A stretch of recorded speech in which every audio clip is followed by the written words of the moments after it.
Good afternoon. So far we have assumed that all costs and all benefits from the trading of a good or service remain within the market.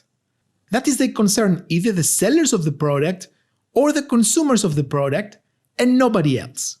In this video, we will drop this assumption and we will talk about cases where either the costs or the benefits escape the market and fall on third-party bystanders. We refer to such situations as externalities. So, an externality occurs when there is a spillover from one person's actions to a bystander who is irrelevant to those actions. Externalities can be negative or positive.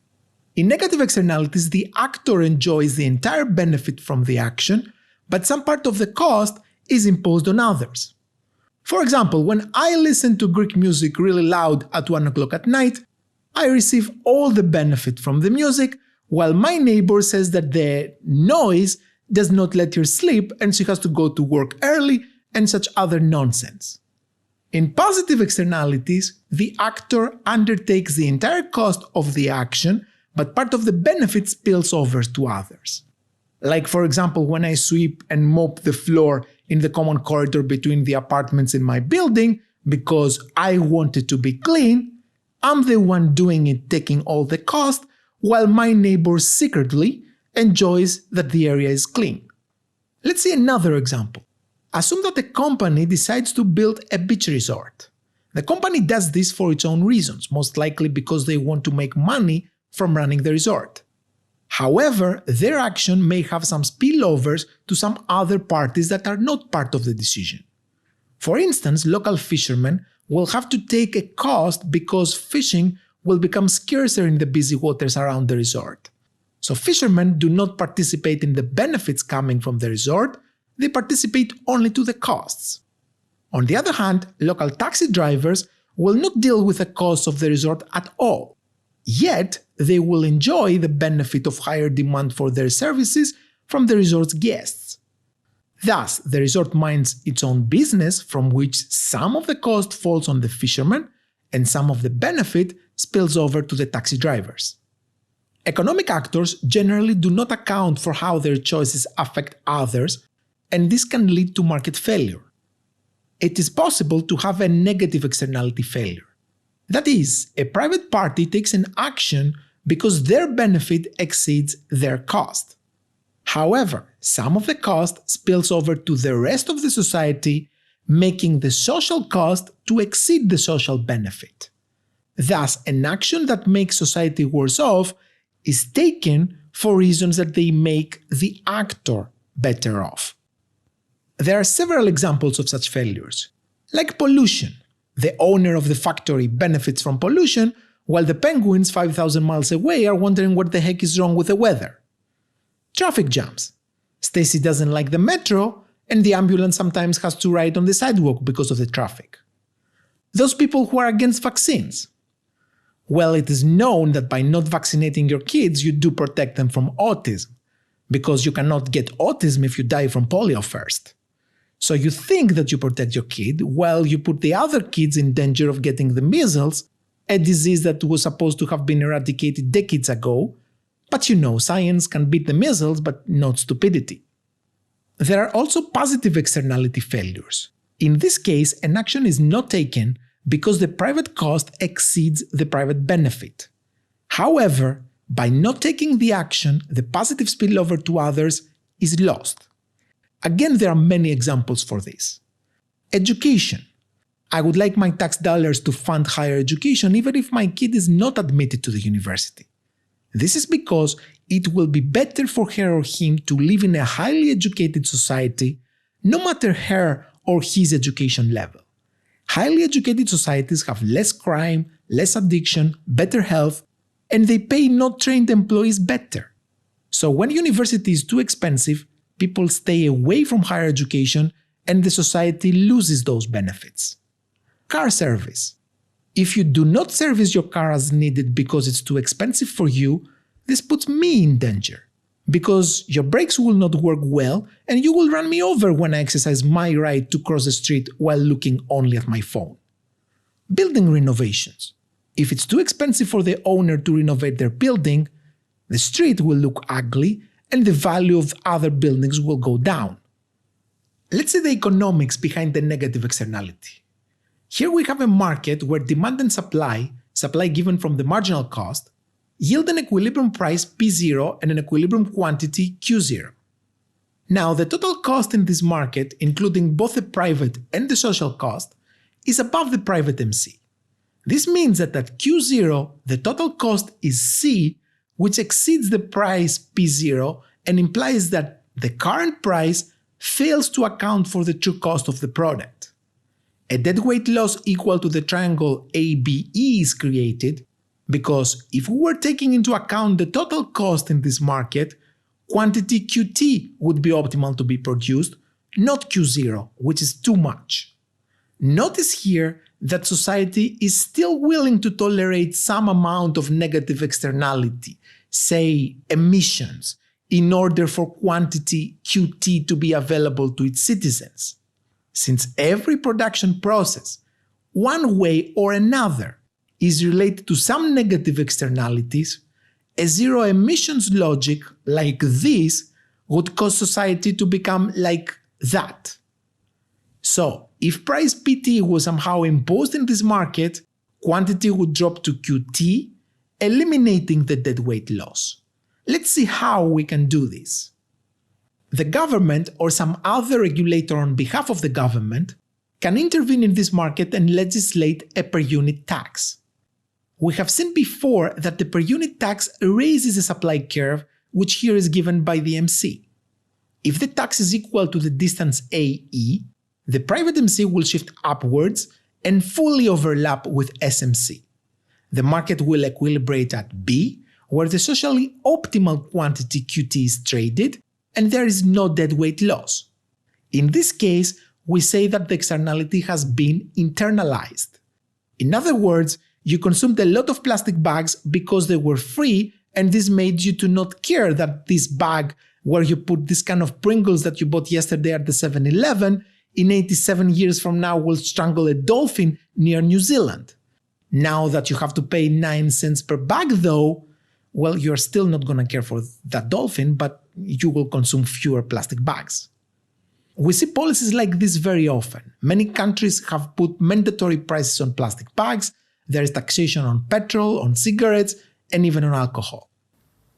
Let's see a positive externality now. This market again equilibrates at P0 and Q0. Now, however, there is a positive spillover associated with this good. The total benefit for the society is given by curve SD, which expresses, let's say, the social preferences for this good. So, at Q0, the social benefit is B, which exceeds the market price P0. P0 does not reflect the true benefit for the society, creating a deadweight loss equal to the triangle ASE from the society missing out the benefit. Again, if price PS was somehow imposed, the quantity would increase to QS, eliminating the deadweight loss. The government can intervene in this market and offer a subsidy to the buyer, say sub B. This will cause the demand curve to shift up and overlap with SD. The subsidy will make the goods seem more affordable to the buyer. The market will equilibrate at S and the deadweight loss will vanish. Alternatively, a subsidy to the seller, say sub S, could be given. This would shift the supply curve from MC to MCS and will make the market equilibrate at point G, again eliminating the deadweight loss. In both cases, the socially optimal quantity QS will be traded in this market. Both of those approaches are used in reality. For example, the government subsidizes universities directly and they lower tuition to levels that without the subsidy would be unsustainable for the universities. On the other hand, several governments subsidized the purchase of electric cars recently, but most of them give the subsidy to the buyer as a rebate, not directly to the dealers. Often the governments try to intervene in the market directly and solve externalities in an executive way. So instead of imposing taxes or providing subsidies, they set legal limits that if you exceed, you are in trouble. For example, the European Union sets the prices of most medications to avoid what happens in the US, where a medication to save your kidney costs more than your kidney. Acceptable levels of pollution. If you dump a ton of mercury in the river, you will not be taxed, you will go to jail. They set acceptable levels of noise precisely in decibels, they set a minimum level of education for all citizens, a mandatory military service, recently mandatory vaccinations, or obligatory car inspections. Sometimes externalities can be solved by the market itself, without the intervention of the government or anyone else. Let's see an example. A nightclub is located next to a hotel. The nightclub produces high level of noise, which bothers the hotel's guests. So guests are writing bad reviews for the hotel's demand decreases, and they now have to charge less for the rooms. Let's assume that the hotel's damage from the noise is estimated to $40,000 per year. A potential solution to the externality problem is that the hotel asks the club to keep the noise down, but this would result to damages for the club from losing patrons, because a club where the music is not loud enough to make your eardrums bleed is no fun. So why should the club want to lower the volume? The two businesses may be able to negotiate a solution between them. That is, one may pay the other in order to solve this somehow. For this, it matters a great deal how much will cost to the club to lower the music in terms of business forgone. If the club's damage is below $40,000 per year, that is below the hotel's damage, then something can be done. Let's say that the club will lose business valued something like $20,000 per year by lowering the music. Then the hotel can offer a transfer between $20,000 and $40,000, say something in the middle, $30,000 to the club, to agree to lower the volume. This would make both of them better off. If the club forgoes $20,000 from lowering the music, but is paid $30,000 by the hotel, the club will be fine with it. Also, the hotel was losing $40,000 from the noise, and with $30,000 it stops the noise, so it also ends up with a surplus of $10,000. If, however, the club's damage is $40,000 or above per year, nothing can be done. In this case, solving the externality costs more than the damage it causes. Having the club lowering the volume would be socially inefficient. In the previous analysis, we implicitly assumed that the club had the right to make noise. Such a right is usually referred to as a property right, and actually, it's a proper asset with economic value and legal substance. In our example, the hotel essentially buys that asset from the club at an agreed price. If the hotel owned the property right of quiet, things would be different.